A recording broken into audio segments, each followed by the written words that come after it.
میدان عرفات میں حضرت محمد صلی اللہ علیہ وآلہ وسلم نے 9 ذی الحج 10 ہجری کے دن 7 مارچ 632 عیسوی کو آخری خطبہ حج دیا تھا۔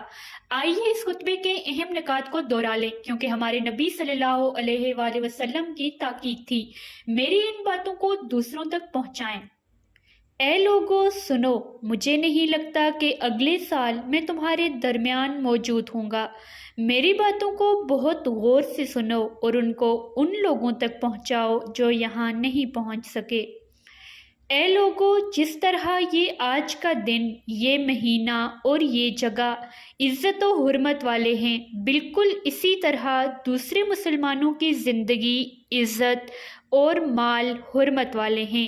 تم اس کو چھیڑ نہیں سکتے۔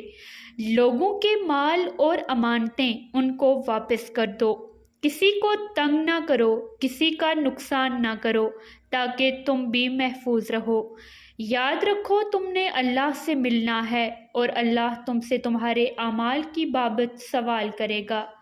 اللہ نے سود کو ختم کر دیا ہے، اس لیے آج سے سارا سود ختم کر دو۔ تم عورتوں پر حق رکھتے ہو اور وہ تم پر حق رکھتی ہیں۔ جب وہ اپنے حقوق پورے کر رہی ہیں، تم ان کی ساری ذمہ داریاں پوری کرو۔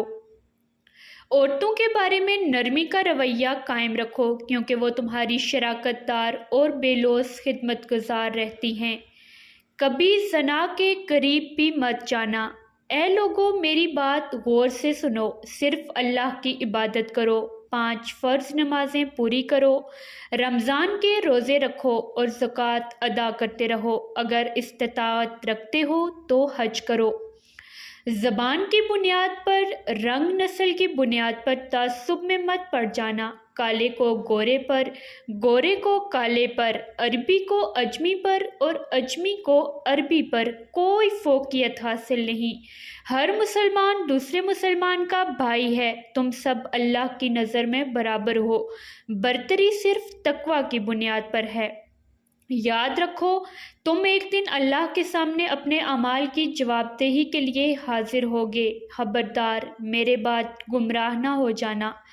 یاد رکھنا، میرے بعد کوئی نبی نہیں آنے والا، نہ کوئی نیا دین لایا جائے گا۔ میری باتیں اچھی طرح سے سمجھ لو۔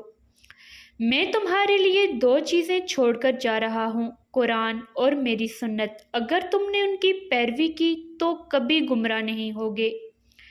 سنو تم لوگ جو موجود ہو، اس بات کو اگلے لوگوں تک پہنچانا اور وہ پھر اگلے لوگوں کو پہنچائیں، اور یہ ممکن ہے کہ بعد والے میری بات کو پہلے والوں سے زیادہ بہتر سمجھ اور عمل کر سکیں۔ پھر آسمان کی طرف چہرہ اٹھایا اور کہا، اے اللہ، گواہ رہنا، میں نے تیرا پیغام تیرے لوگوں تک پہنچا دیا۔